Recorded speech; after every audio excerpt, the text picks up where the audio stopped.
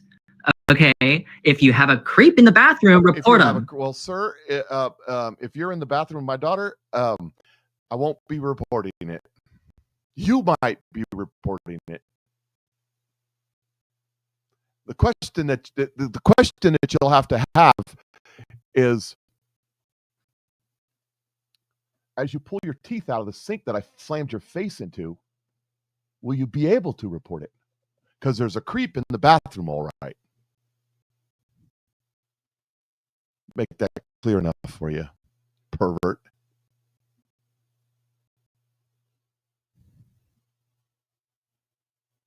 And that's the truth. So now let's get to Marjorie Taylor Greene.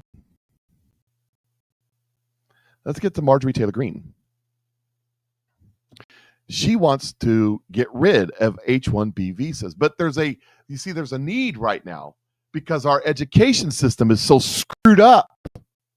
Do I believe that we need to H-1B a bunch of people from India so they can be in call centers, so they can run an AI through there, so it will sound like, hello, my name is Bob. How can I help you? When it's really, hello, my name is Bob. May I help you into the 7-Eleven?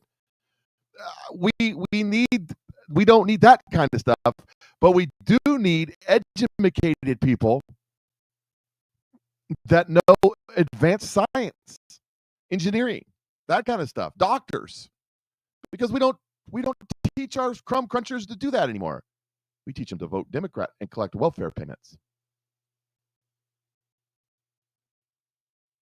My dear fellow Americans, I'm introducing a bill to completely eliminate the H-1B visa program, which has been riddled with fraud and abuse and has been displacing American workers for decades. There will only be one exemption in my bill, and it will allow for a $10,000 per year cap on visas issued to medical professionals like doctors and nurses who provide life-saving care to Americans. However, even this $10,000 per year cap will be phased out our own pipeline of American doctors and physicians. My bill will also restore the original intent of the visa, for it to be temporary. These visas were intended to fulfill a specialty occupational need at a given time. People should not be allowed to come and live here forever. We thank them for their expertise, but we also wish them well so they may return to their home country. My bill orders to return home when their visa expires. In order to build our pipeline of American doctors and medical professionals, my bill will also prohibit Medicare-funded residency programs from admitting non-citizen medical students into their programs. Just last year alone, there were over 9,000 doctors in the U.S. who graduated from medical school but were left without a residency. There were over 5,000 foreign-born doctors who received residency spots.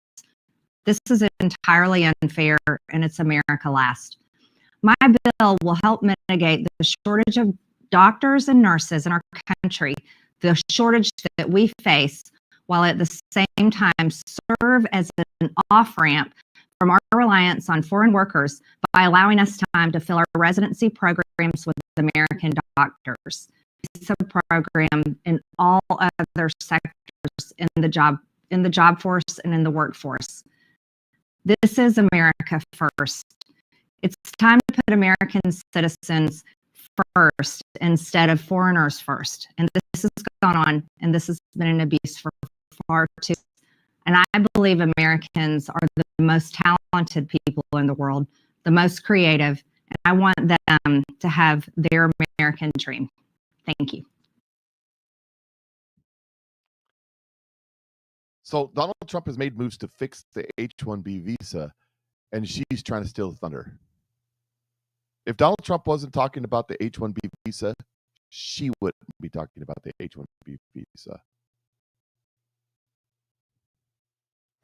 And that's the truth of the matter.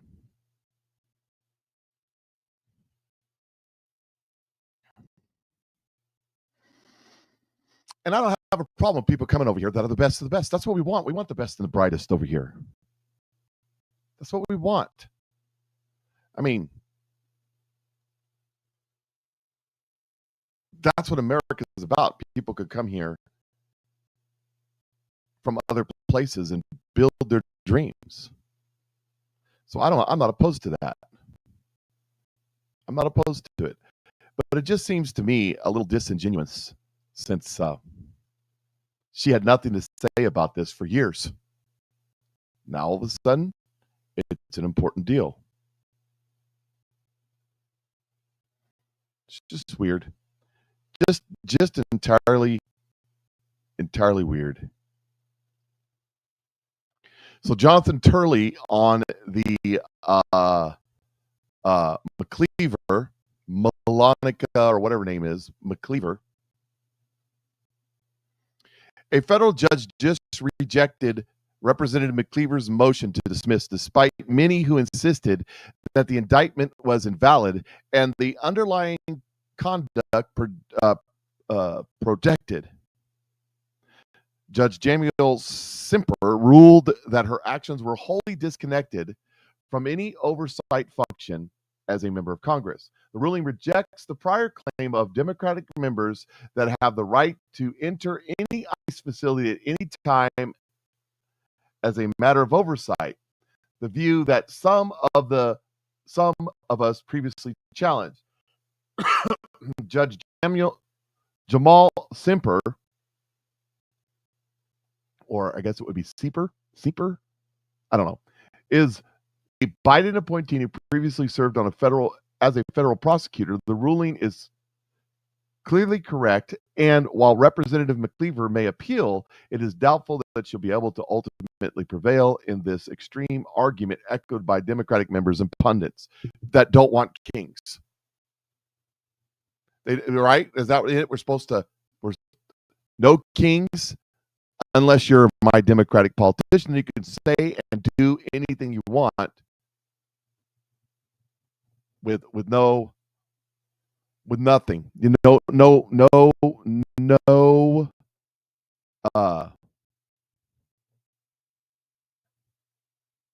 recourse. You're free to do whatever you want. No kings. Now this is the story I had about James. I had the whole story written out, and it's not there. But so this right here is this is what she disclosed. Okay, on her Pyrenees Avenue. How do you say it? Pyrenees, whatever. Avenue property was a federal mortgage of $150,000 to $250,000, national mortgage of $100,000 and $150,000. The mortgage was actually $109,000, and on her Sterling Street property, this is the disclosures as part of her job. Never disclosed. She purchased it in 2023 for $219,000 mortgage. 5 years of false disclosures, fed electronically under penalty of perjury. Okay, this is breaking. Federal prosecutors subpoenaed Loretta James' financial disclosures from New York State. 5 years of records due December 5th to build a superseding charges for wire fraud, false statement, and RICO. Here's why. The current indictment charges 2 counts of bank fraud on the Norfolk mortgage, but she lied about her other mortgages. So there's more coming out of that. There's more coming out of that. See, this stuff is just more after more after more after more. Yeah, that dude Fontes, or whatever his name is, he's a racist, bigoted, but a patriot insurgent. He's a patriot insurgent. He is designed intentionally to cause disruption within the mega party, within the Patriot group, within us. That's what these provocateurs are. Not true believers in mega They're not true believers in Donald Trump. They are infiltrators. They are put into position in order to cause problems so that the Democrats, when they're running their campaigns this year, can go, look, MAGA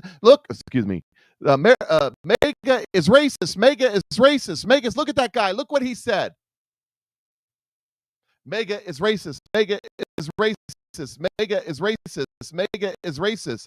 Did you see the guy running for New York's 12th district? Did you see that guy? He's grandson of JFK.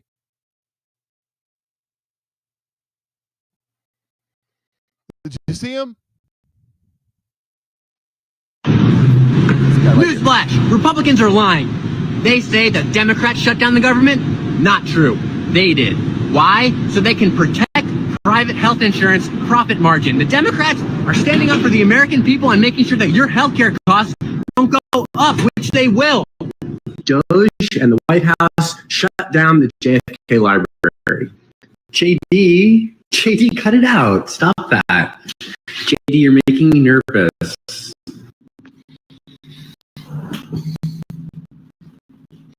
This administration believes that birthright citizenship is unconstitutional in a really super respectful way and say, debate me on anything I won't study.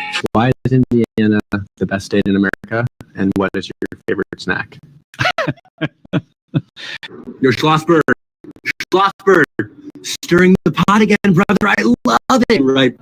Hey, JD, it's me and my new friend. I named him JD after you, his dad. JD, I'm at the Reproductive Rights Freedom Bus, and everyone here, they like reproductive freedoms, JD, but you don't. Hi, I'm Jack. I'm here where it all began. Boston Harbor, home of the first protest in American history against tariffs. Want to hear a dirty little secret? Don't tell anyone. But Republican question was, how do you spell labor? That's Harris. Labor. The power to spend money, write taxes, regulate interstate commerce, declare war, and all major legislation begins where? The House of Representatives. With control of Congress, there's nothing we can't do. Without it, we're helpless to a third term. My name is Jack Schlossberg, and I'm running for Congress to represent my home, New York's 12th Congressional District. Yep, he's running for Congress. Love you. That's not what I wanted to show you.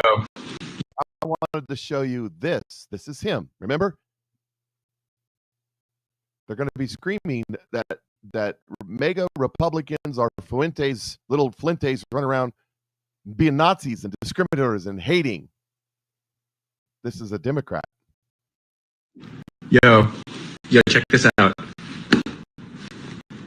Yo, check this out.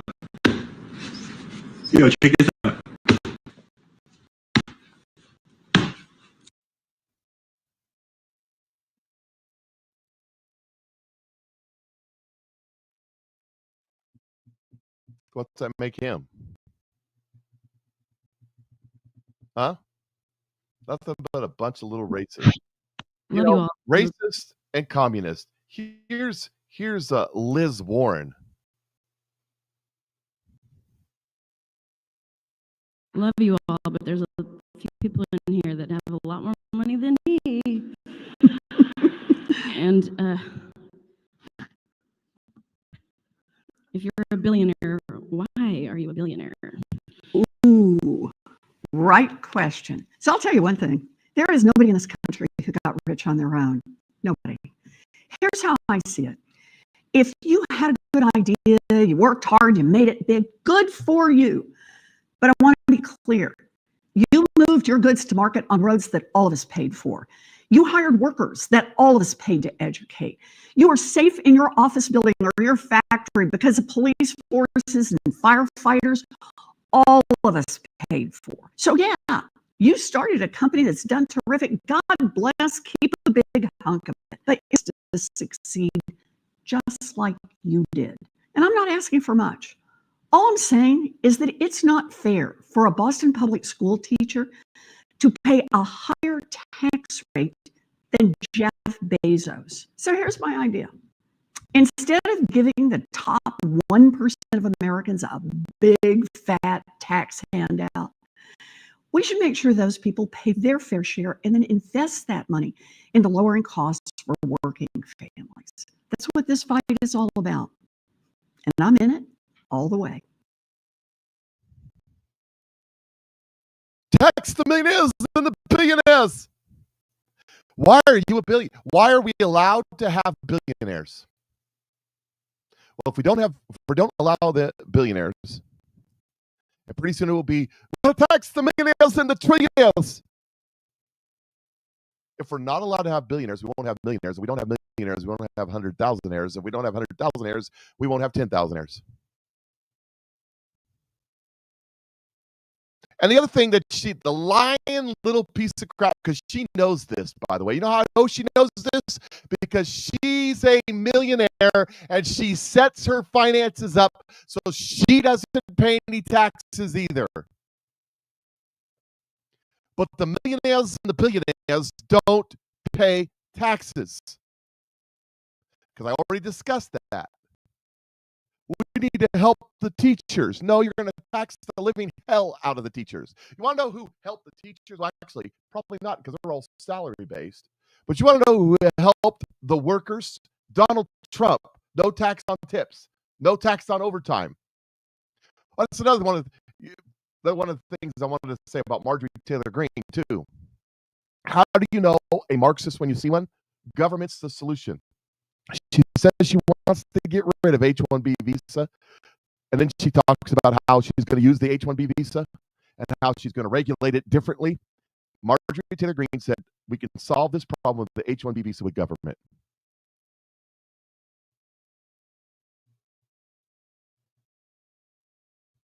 I will go with get rid of the visa. I like the idea better that we put a big charge on it, make it expensive, so only the good ones come.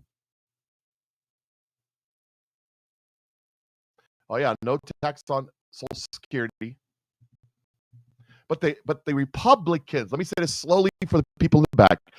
The Republicans put limits on it because somebody had to pay for it.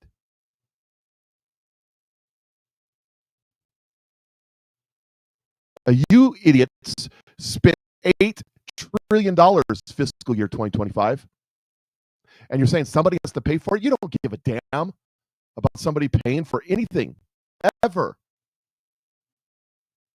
You are the problem. 100%, you are the problem. A couple other posts I've been dancing around here that I want to get to. Let's see, this one right here. This one right here. So let me get this straight. With the release of Epstein's emails, we found out that Epstein hated Trump, didn't trust him. They weren't friends. The New York Times directly worked with Epstein to suppress stories about him. Wonder why. After Bradley Edwards, the lawyer for the accusers, said that Trump was the only individual to cooperate with him, Epstein said that Trump didn't have one decent cell in his body. This was so compelling that the Democrats faked the redaction of a supposed victim's name. The name they blocked was Virginia Griffel, how you say her name, who publicly testified that Trump was innocent. Oh, and also Russiagate was confirmed a hoax, just like we said. The Democrats are retarded. The Democrats are retarded. And that's a good point. You can't say retarded. You can't say retarded. Blah. You need to grow a pair. You need to get a little thicker skin. You know, my ex-wife worked for an organization that helped people with mental disabilities in our community. And she would come home and tell me that they changed the name of the people. They were consultants, they were customers, they were employees, they were they kept changing the name because they were retarded.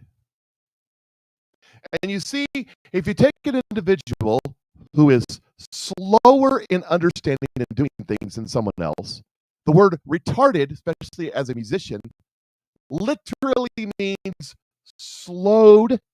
How many people are mechanics and retard the motor, right? In music, retard means to slow the music down to count. So your count's like this, you retard the music and it slows down.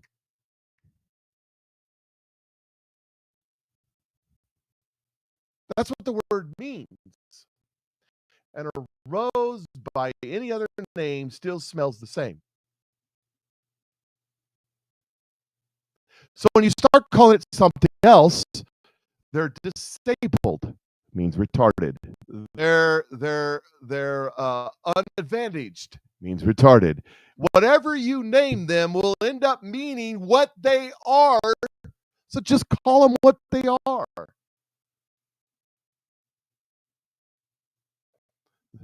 Not me, Mike. I special needs my engine.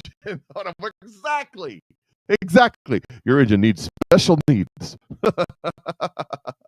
That's the problem with it. That's the problem with our society. They just call things as they are. It's not a negative word if it's not meant negatively. Some of those people are the best people on earth. Have you ever met a guy with Down syndrome that was unhappy? Those are usually some of the nicest people you ever met in your life. I'm just saying. They're happy to be there. They're happy to be involved. They're happy to be everywhere.